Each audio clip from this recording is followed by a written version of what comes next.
Hi, this is Ollie from Till the Wheels. In the summer of 2021, we recorded an awesome interview and performance with STEPH Phillips from Big Joanie.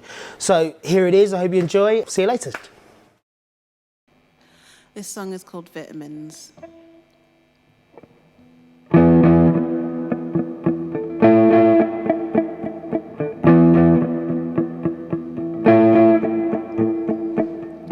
You don't need them anyway. You could open up in time. You know you're fine. You're fine.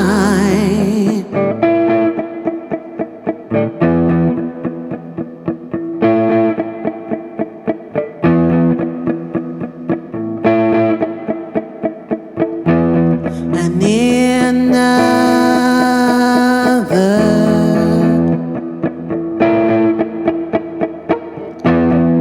Come, doctor,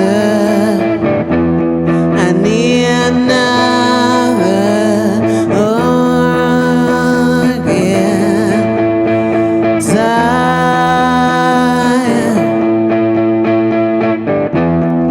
What's that high underneath?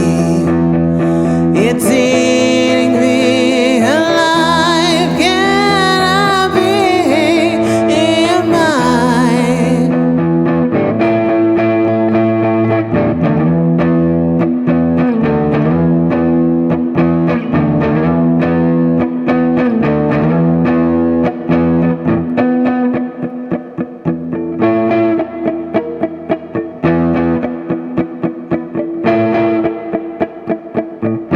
You don't need it, not today. Ain't your bed and go outside. You know it's fine, it's fine. I need another conductor. I need another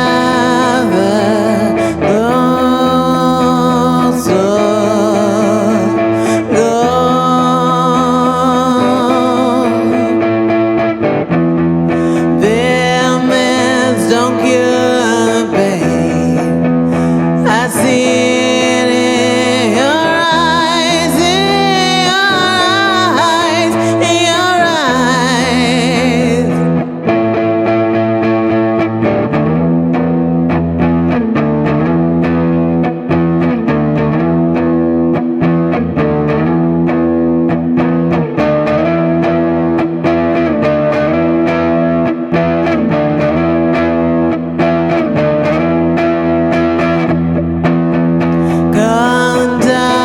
Conductor, pry me open again. Time.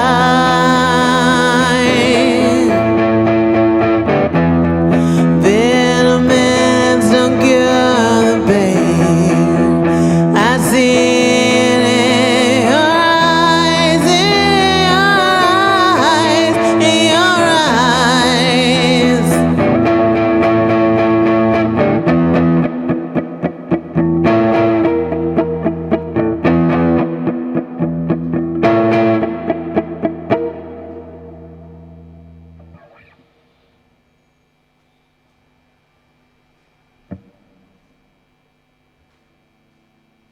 Hi Steph, thanks so much for coming down. It's a great pleasure to have you here. Would you mind introducing yourself to our viewers? Sure. My name's STEPH Phillips. I'm an author. My book, Why Solange Matters, came out this year.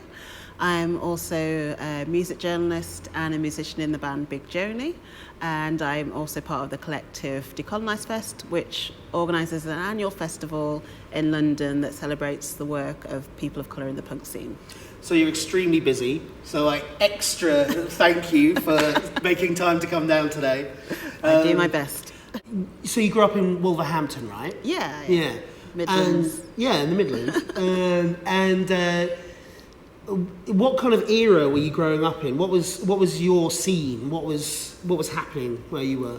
Yeah, so like when I was growing up, there was kind of like a lot of, well, first of all, I got really into like British indie and like Block Party and Future Heads and that kind of like era of like kind of the skinny jeans and kind of like guys. Yeah.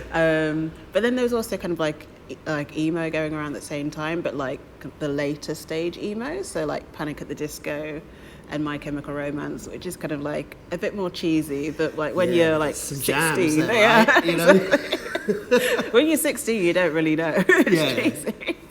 So those were the kind of things that my friends were listening to, and I was really, really into, and kind of really influenced me. But at the same time, I had kind of this other fascination with music in terms of kind of finding out a lot more about punk and riot girls. So I kind of would go on the family computer, and I think it's because I saw the band Le Tigre. I heard about the band Le Tigre, and then I kind of Googled them and found out that actually they, Catherine Hanna was in a band called Bikini Kill, and then I Googled what is Bikini Kill and came across Riot Girl and Kill Rock Stars, and then that whole movement. And that was what got me into kind of like the punk and kind of early days of feminism, even though I didn't really know what feminism was as a 16-year-old. Yeah. You are now in London. Yeah. And you're in South East London, right? Yeah. So can you tell us a bit about your connection to the area? Because I know that you've done a lot of stuff in our local scene, from DIY space to colonized space and everything. So can you tell us about that kind of journey? Yeah, so I think it's like first getting onto the London punk scene about 10 years ago. I got onto it initially through organising an event called Ladyfest 10, which was like the 10th anniversary of the Ladyfest festivals. So as soon as I got into the punk scene, I knew that it was about kind of us taking everything into our own hands and creating culture and kind of being DIY. So through that, kind of every venture that I've been doing and being involved in was kind of about creating new things or kind of having different nights. So me and my friend Soph, who I was in a band with before, we used to put on a night called Buddy Ice Cream, and we had it kind of around South London and kind of in different venues. I think it was kind of in Southwest first, and then kind of came around to kind of different places. And then after that, I got involved with kind of Decolonise Fest. And we've been running Decolonise Fest at DIY Space for London for the past 4 years. Just because it was such an inclusive space that was kind of really wanted us there, for one. What was kind of really into kind of what we were kind of celebrating about, kind of making the space dedicated towards people of colour, kind of for a weekend this is kind of ours and not yours, and that kind of like ethos.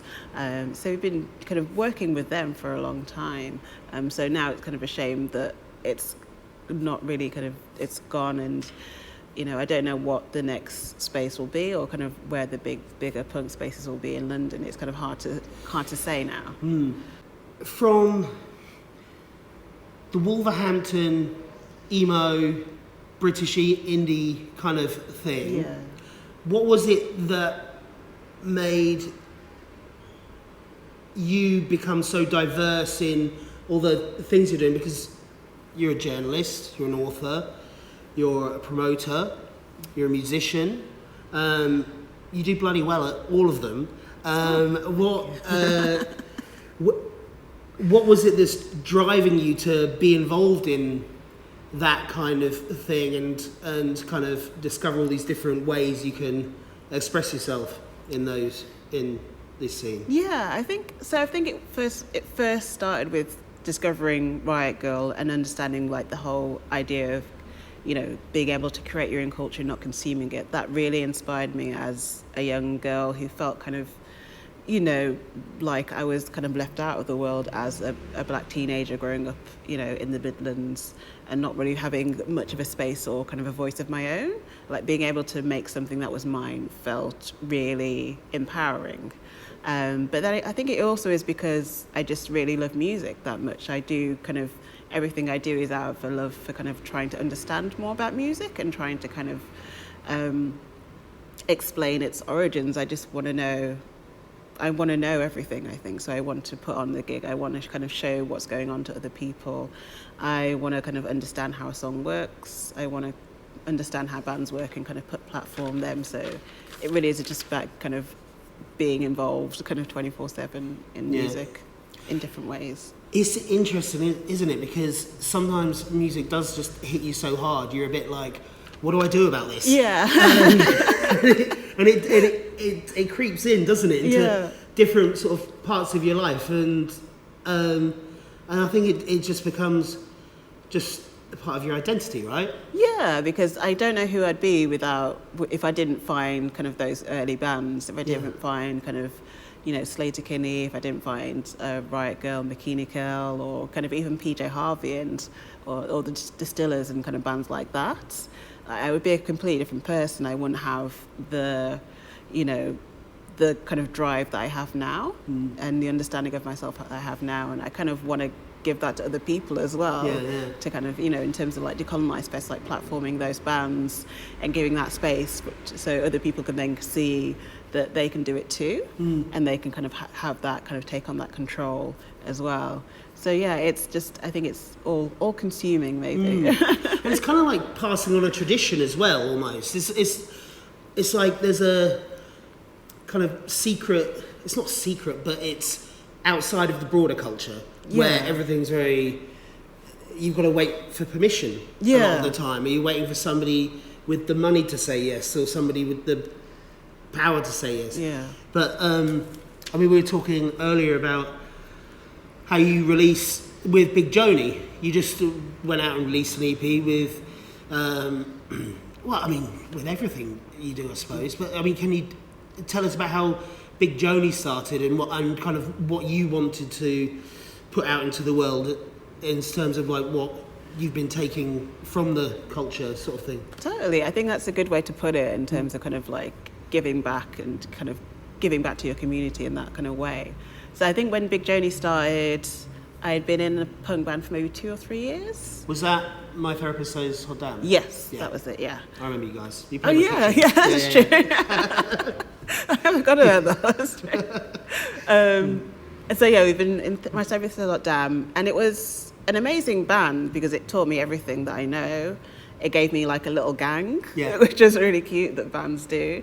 And it gave me a lot of confidence. Like I kind of believed in my songs that I'd been writing for a while, just in my bedroom.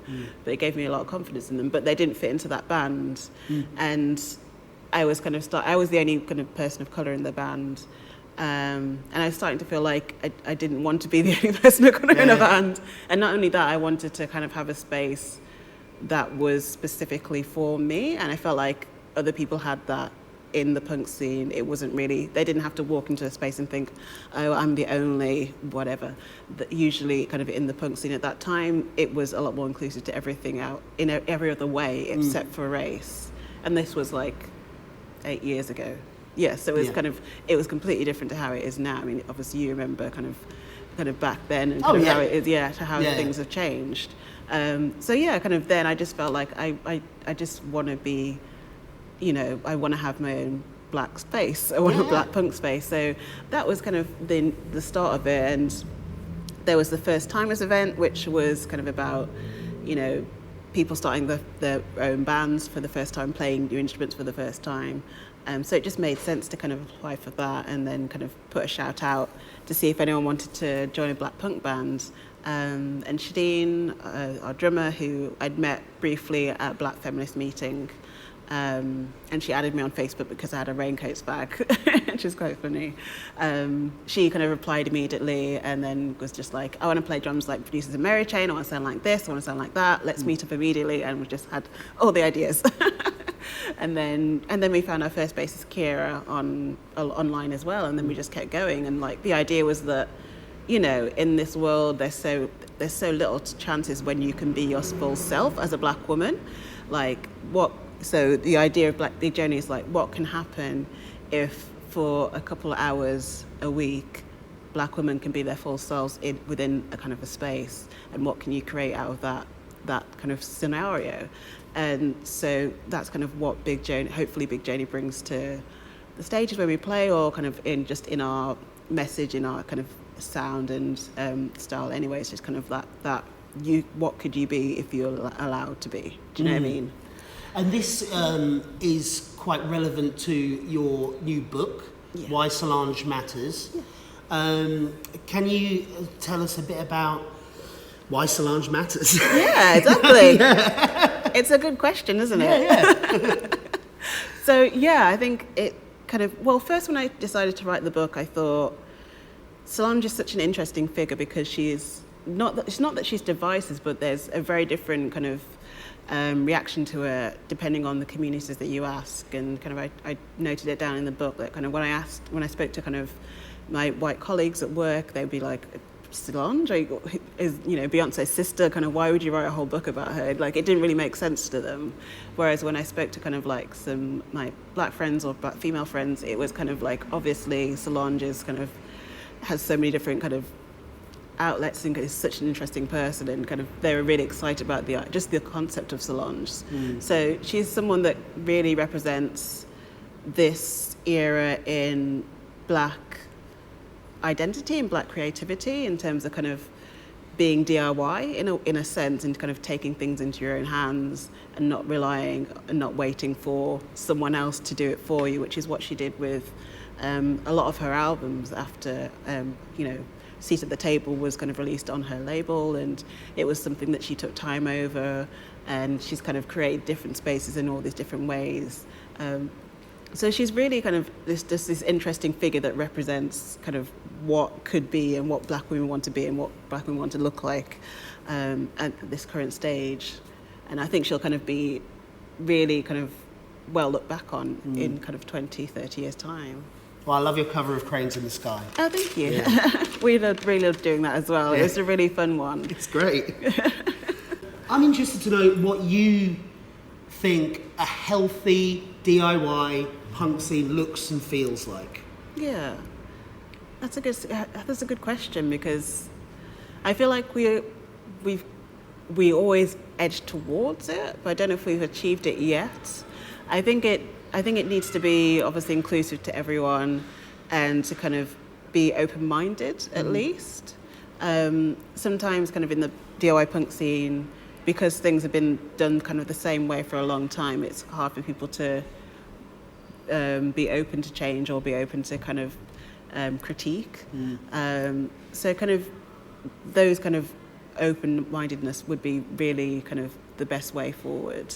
And I think, it's a big question, isn't it? It's like, a big, what's punk, and what does a punk look like? What does a show feel like? And stuff. I suppose what you mean when you say like people have got ideas about like how things have been done, and people aren't open-minded, because there is a tradition of it that, for example, we've got the Sex Pistols filming over the road. So there's going to be some guys who are going to be like, well, Johnny Rotten thinks this, but I mean, we know what Johnny Rotten thinks now. Yeah, exactly. We know what he thinks. It doesn't feel very punk rock to me. Yeah. But I like the idea of it being a place where things can be challenged. Yeah. And you're in a kind of space where it kind of works itself out, and I think that the stuff that you're doing is really fundamental to that shift and that change. I mean, you, but also in a wider context, like there are a lot of people. DIY space for London and stuff. So what do you think about that? About maybe conflict is a too strong a word, but when there's conflict happening and stuff, do you feel that that's a kind of healthy process, or do you think do you think there's struggles where there don't need to be, and stubbornness and I think there can be stubbornness, and I don't know if that's a good or a bad thing, but I think that the reality is that we're not in an equal society, so there are going to be times when you bring something up and people are going to be really unhappy about it because they don't want to believe that they're part of, they're contributing to the unequalness and the kind of discrimination in society. But unless you're actively doing something good, it's not going to be working out that well for you. But I think that there's been a lot of changes, and I think there's a lot of kind of positives. But I do think you have to kind of challenge and push, because I mean, what's punk about being mainstream? What's punk Yeah. about doing the same things that everyone else is doing? I don't really understand how we've got to this kind of like very narrow-minded view of what punk can be. And I think, again, I think we have to be like expansive in our kind of like idea of history. Like, we've been taught the wrong history, in my opinion, and I don't think we kind of are really kind of digging into kind of the roots of what actually is punk, or how punk started, and kind of the influence of reggae, the influence kind of those kind of sounds, the kind of black and brown people that were on the punk scene at the time. You know, just watching the Polystyrene documentary that was kind of brought out this year by her daughter, that was so eye-opening to kind of realise, oh, actually it would have been really tough to be like a mixed race 19-year-old on the punk scene at that time. That would have been really hard. Just on a surface level, never mind everything else that may or may not have happened. So just, kind of like, I think we need to kind of be okay with the fact that we might not know everything, and then someone else might know better. Absolutely. So Big Joanie is doing great, and doing our best. And you've done some awesome tours, right? You played with Bikini Kill, you went on tour with the Gossip. Like, how does that, do you feel like there's a kind of, do you feel sort of justified in your kind of, in your journey? Does it feel like, for example, Thurston taking you guys on and stuff, does that feel like what's the word? It's not justified. Part of the story. Absolutely. Like, you're getting cred from like these big names and people that you know. For example, you said about La Tigra. How does that? I mean, I think it's always really shocking, and we're always kind of so happy that these people that we've really kind of looked up to and admired do acknowledge us and do kind of like our work and want us to play shows with them. Like, ever since Thurston like bumped into us and shocked us at that gig, it's just been like shock after shock after shock, which is really cool. But then again, it's like, I do think we've worked really hard, and also it makes sense within our story. It's not like we're kind of going off and kind of collaborating with or touring with anyone. Like I say, we're kind of influenced by Sonic Youth. We know a lot about Thurston. We grew up with Bikini Kill and those kind of sounds. I was super influenced by Slater Kinney. The Gossip were like the music that I listened to throughout university. That was all I listened to was Gossip. So it all makes sense within that kind of universe of kind of what's influenced us, and I think they get that. And all of the, those big bands that we toured with are all kind of like punks that kind of grew up on those different scenes, and do know what it's like for us to be a band that's kind of like up and coming and struggling, and and also a lot of the bands have fought for us to tour with them. Like, I think Gossip, they were told to pick a more mainstream band, but they were like, no, we want Big Joanie. So they, we're really grateful that actually in a lot of those cases it has been those bigger bands fighting for us to be on the stage. And like with Bikini Kill, they didn't have to have us both nights, but they kind of really wanted to have local DIY bands playing with them. So we're just grateful to be doing that with them, and hopefully we can do that for other bands as well. Well, I think it's great that there's a band out there that does really embody those kind of ideals that it came out of the kind of Seattle and Portland and those kind of those riot girl scenes. And it's great that there's a band now that's really embodying those kind of values and practices. Can you tell me about Decolonise Fest? Do you have plans for that? I mean, coming sort of back, into the real world, Yeah, so Decolonise Fest, we had an online festival in September of last year, and it was kind of a hurdle to kind of figure out how to do an online festival, but we managed it, and I think it went really well. And so now we're not sure. I don't think we're going to have a full festival this year. I don't think it'll be possible because we're so small, but I do think we want to have like an event or kind of something to kind of establish us and kind of remind people that we're here.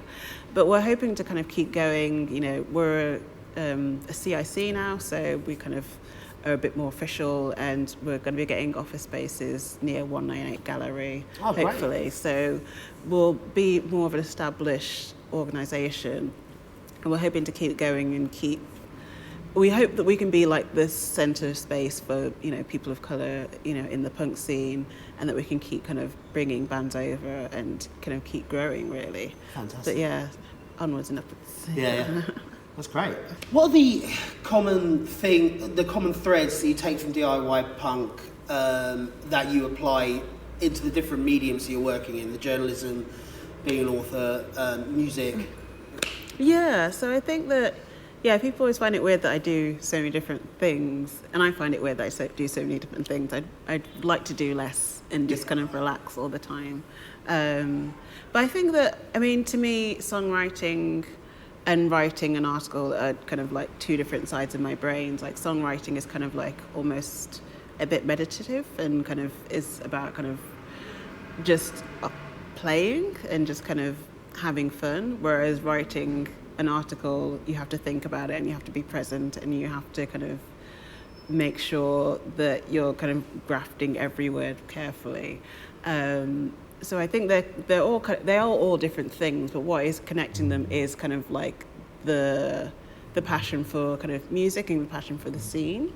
So I don't think I wouldn't do kind of like promoting or kind of the festival if I didn't love kind of music and wasn't going to see bands all the time, and I wouldn't kind of write about music if I didn't love it so much, and if I didn't kind of want it to, and if I didn't think that kind of it was the most honest reflection of our culture that we can have, because it doesn't pay that well. Music journalism doesn't pay that well.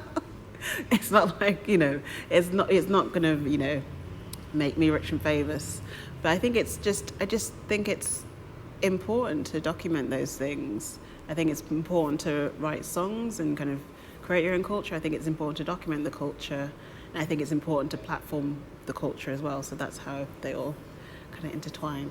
Yeah, fantastic. So I mean, how has DIY punk and the scene and the music impacted you overall? I think it's impacted me. I mean, I think it's, you know, I think I'd be a different person if I never heard DIY punk or I never kind of came to a show. I don't even know who it'd be. It'd be really weird. But I think it's impacted my confidence. I was always very shy when I was younger, and I think it's kind of going out to spaces and kind of slowly kind of meeting new people in, you know, organising groups, because then it's a lot easier to kind of meet new people. Has kind of made me a lot more confident and kind of given me chances to speak out and kind of, you know, show who I was and kind of talk a lot more. I think it's taught me a lot about kind of, like I say, kind of creating my own culture and kind of being in charge of what I want to see in the world, and therefore that's made me not want to compromise in terms of other things outside of music, in terms of kind of, you know, politics and kind of what's going on in the state of the world. Like, if you can create your own culture, why can't you use those DIY tools to then kind of protest and to kind of, you know, march and kind of like stand up against kind of all these kind of like, you know, really oppressive elements that are in our society at the moment. So I think those are the reasons why, for me, DIY punk has meant so much to me, because it's really impacted who I am as a person in terms of kind of not wanting to give in to the, you know, fascism that we kind of see around us a lot in the UK at the moment. And yeah, I'm really grateful to kind of the punk scene for that. I think they say a song can't change the world, but if a song can change a person, then a person might be able to change their area. Yeah, no, totally. It's incremental, isn't it? It's incremental, but it's important.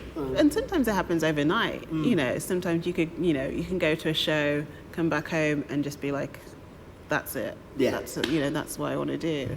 And you know, people always play down the impact of music and play down the impact of culture and art, but actually, we wouldn't have been doing this for thousands and thousands and thousands since the beginning of humanity if it didn't change the world, if it wasn't impactful, if it wasn't important or intelligent or kind of the most honest way that we, talk about ourselves. Sometimes it's a lot more honest than our, our politics or, the way that people want to present themselves. Like, if you want to look at what a country is, you look at its music and its literature and its art, really.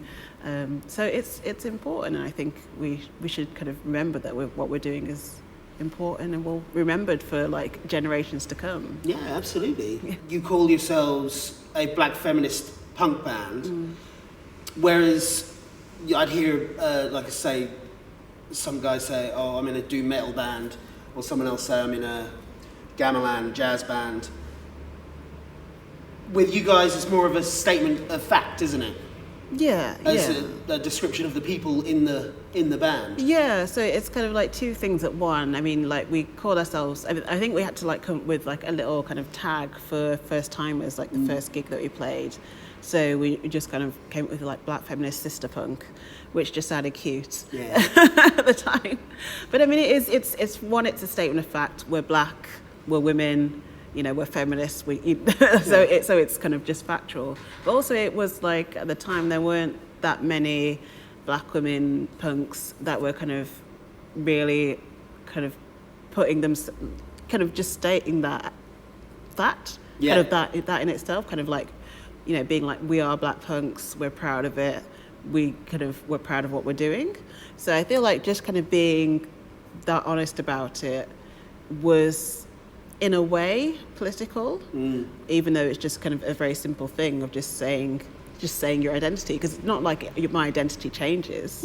It's the same. But for some people that was kind of like very intense, and we kind of got some weird backlash that that we shouldn't be starting a black punk band, and isn't it a bit rude to kind of what if there was like a white guy that was really amazing on guitar and and all that, and it's just like, well, sorry to that imaginary man. Like I've not met him, but sounds great. Well, I mean, I suppose this is this sort of goes back to what you were talking about when you're a teenager in Wolverhampton with the bands you're into, and it's about visibility, isn't it? Yeah, totally. It's about making the space and being out there for people to connect with someone that looks like them or someone that thinks like them, and exactly. Like, I mean, I was listening to those bands and I really loved those bands, but I never thought, I could be in a band. Because it just wasn't like there were not black women playing electric guitar a lot. There may have been one or two. Skin was really popular in the 90s, and Skunk and Nancy, but beyond that, there wasn't really much representation. I think the fact that we can name one from 25 years ago. Yeah, one from 25 years ago. But there weren't many people. There was Debbie and Echo Belly, but I didn't really kind of watch a lot of TV. I don't think I remembered the Britpop era that well. So it was just, there wasn't a lot of representation. And it was also not a lot, there's not a lot of representation. Also, you were kind of push down a particular path of like, you're a black girl, so this is what you do, this is how you look, this is how you dress, this is how you talk, and so things in our society are very restrictive for black women, and I feel like punk for me is kind of my way of being rebellious to all that, and just kind of saying, I don't want to be your kind of little doll. That's great. Where can we find Big Joanie, White Lunch Matters, Decolonise Fest? Sure. So you can find out more about me on my websites, STEPHphillips.com. I'm on Twitter at Stephanopoulos and Instagram at Steffi Musics. White Lunch Matters is available in all bookstores currently, and I think they have signed copies in rough trade.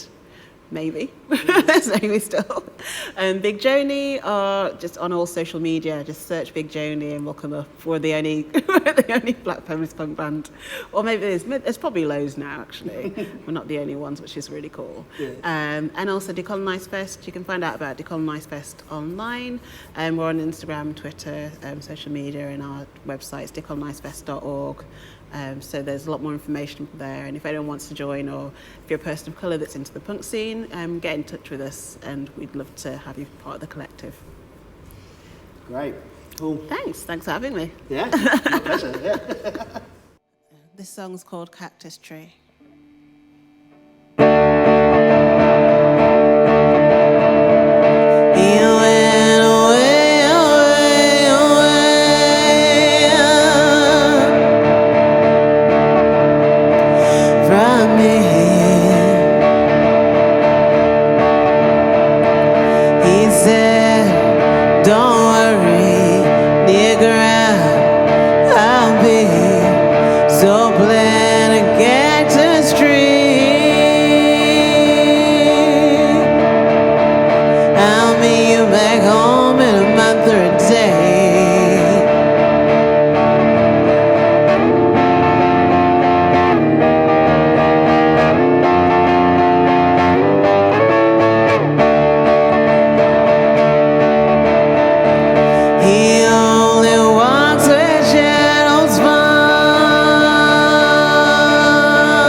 Wow, so thanks so much to Steph for her interview and performance. It was a really cool day. Thank you so much to the New Cross Inn, and thank you so much to The Floor, and thank you very much to your good selves for viewing. And I'll see you next time. Cheers.